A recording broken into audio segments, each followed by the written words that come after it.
Ele foi o inimigo número 1 da ditadura militar. No final da década de 60, o rosto de Carlos Marighella estava em cartazes espalhados por todo o país como terrorista perigoso e procurado. Depois de mais de 30 anos de militância no Partido Comunista, 9 dos quais passados na prisão, ele tinha rompido com os antigos companheiros para se tornar um guerrilheiro urbano. Fundou a primeira organização de luta armada contra o regime, a Ação Libertadora Nacional. Assaltou bancos, bombardeou instalações militares, roubou armamentos, ocupou emissoras de rádio, trocou tiros com a polícia e desafiou as autoridades. Morreu sozinho, aos 58 anos, fuzilado no meio da rua em São Paulo, no dia 4 de novembro de 1969. A operação envolveu mais de 40 policiais e o fogo cruzado entre os próprios agentes matou uma investigadora e feriu outro. No asfalto manchado de sangue da Alameda Casa Branca, morria o homem e nascia o mito. Tratado como bandido pelo governo militar, Marighella emerge dos depoimentos daqueles que o conheceram como um brasileiro cordial, uma alma generosa e solidária, um revolucionário destemido, morto numa luta desigual pela causa que acreditava.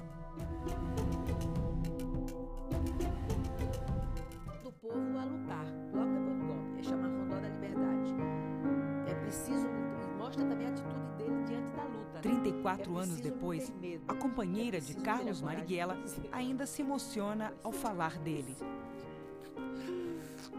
Clara Scharf continua morando em São Paulo, onde é assessora de Relações Internacionais do Partido dos Trabalhadores e uma ativa defensora dos direitos da mulher.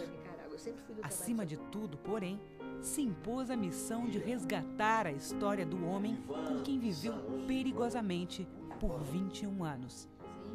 Nascida em 1925 em Maceió, Alagoas, filha de judeus russos emigrados, Clara Scharf já era filiada ao Partido Comunista antes de conhecer Carlos Marighella. Ao lado dele, mergulhou na clandestinidade por 14 anos. Passou mais 9 exilada em Cuba depois da morte do companheiro. Voltou ao país com anistia em 1979, tendo participado da Comissão de Familiares dos Mortos e Desaparecidos e do movimento Tortura Nunca Mais. Uma vida conturbada, cheia de sobressaltos, mas vivida com paixão e idealismo.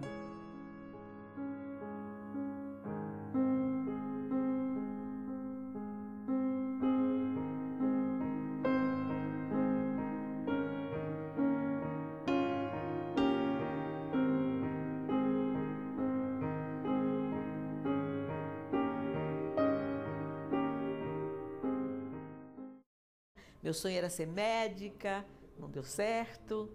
Aí quis ser aviadora, também não deu certo. Todas as carreiras que eu queria, não pude seguir. Não só por problemas de ordem financeira, como também por preconceitos e tudo, né?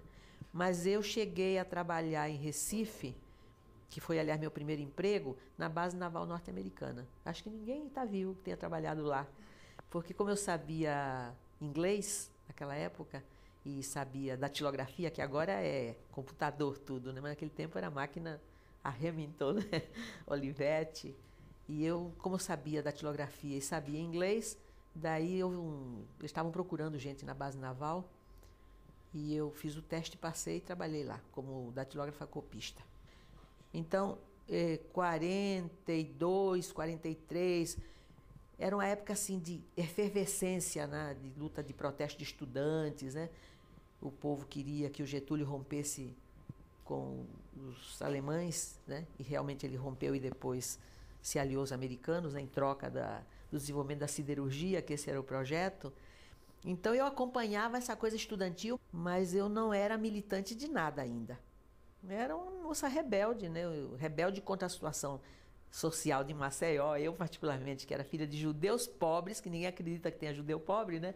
Mas meu pai era pobre. Meu pai tinha um amigo judeu que tinha um filho comunista preso, né? E quando ele me disse que o rapaz tinha sido preso, eu fiquei preocupadíssima, porque eu achava que ele era ladrão, né? E quando eu fui perguntar, depois que ele saiu da cadeia, por que ele tinha sido preso, ele disse: eu fui preso porque eu sou comunista. Eu disse, e o que é isso? Eu não sabia. Aí ele explicou, o comunismo é um... Depois eu explico, ele falou assim, depois eu explico. Aí um dia ele explicou.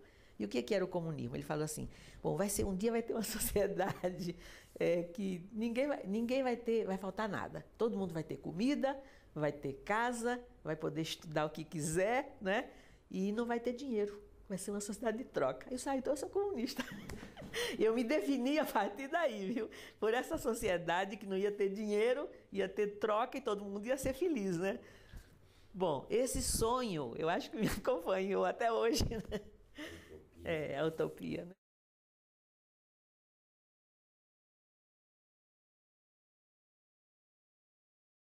Quando terminou a guerra, as manifestações foram enormes no país inteiro, né? Em Recife particularmente, e passou por Recife a filha do Prestes, Anita Prestes, que tinha sido arrancada do campo de concentração, né?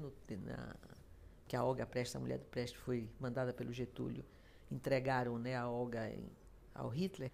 Então a Anita, depois que a guerra terminou e o Prestes saiu da cadeia, ele e Marighella, todos os presos políticos do tempo do Estado Novo, ela passou por Recife.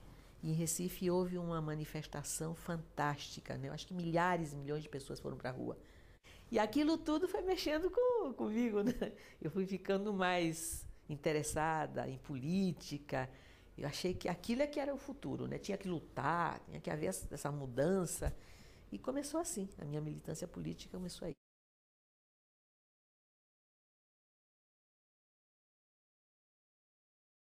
E não pude ser médica, mas eu pensei, bom, eu vou para o Rio, arranjo um emprego, mando chamar a família toda, né?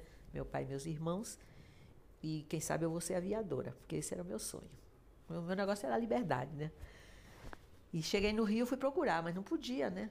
Porque naquele tempo nenhuma mulher podia pilotar avião.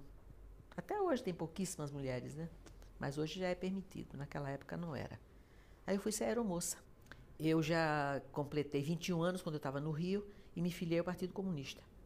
Porque enquanto eu estava em Recife, eu ainda não tinha maioridade, e como meu pai era contra a participação política, não porque ele fosse contra as ideias, ele tinha medo, porque como ele sabia de pessoas que tinham sido presas, torturadas, então ele dizia, não se meta em política porque você vai ser presa, não quero que aconteça nada disso.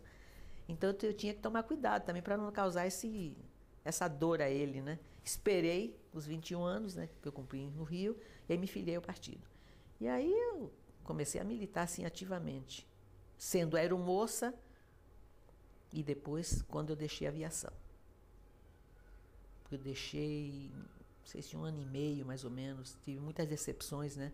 Naquela época pouquíssimas mulheres eram aeromoças e em geral a mulher ainda é hoje um pouco, mas hoje mudou, né? Naquela época ser aeromoça era como se fosse mulher livre, quer dizer, livre no sentido de qualquer um podia ficar junto, né?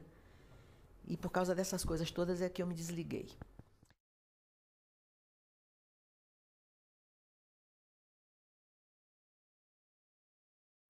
Nesse momento, quer dizer, 47, o Partido Comunista, que foi legalizado com o fim da Segunda Guerra Mundial, né? 45 o pessoal saiu da cadeia, 46 houve a primeira eleição, né? Os partidos todos foram legalizados e o Partido Comunista formou a bancada, né? Foi uma bancada assim de muito valor político, né? Eles tiveram um comportamento fantástico, defenderam todas as grandes bandeiras da soberania, da independência, da liberdade, dos direitos dos trabalhadores. O Marighella mesmo foi, entre aqueles deputados comunistas, talvez o mais combativo, né? Isso ficou caracterizado na história dele mesmo. Ele sempre era proposto para defender os pontos de vista da bancada, era muito ágil, né? Tinha um pensamento muito rápido e muito inteligente e também muito agitador assim na tribuna. Então ele foi um grande deputado junto com os outros. E existia naquela época no Rio a chamada fração parlamentar, que era uma espécie de assessoria coletiva. Por exemplo, hoje os deputados têm assessores, cada deputado. Naquele tempo a bancada toda tinha uma única assessoria, que era até na Avenida Rio Branco, lá no Rio. Nessa assessoria, a bancada toda recebia todos os materiais de informação ali. Se tinha que fazer discurso sobre economia, sobre medicina, o que fosse, era ali que recolhiam todos os dados. E o Marighella era o responsável por essa bancada.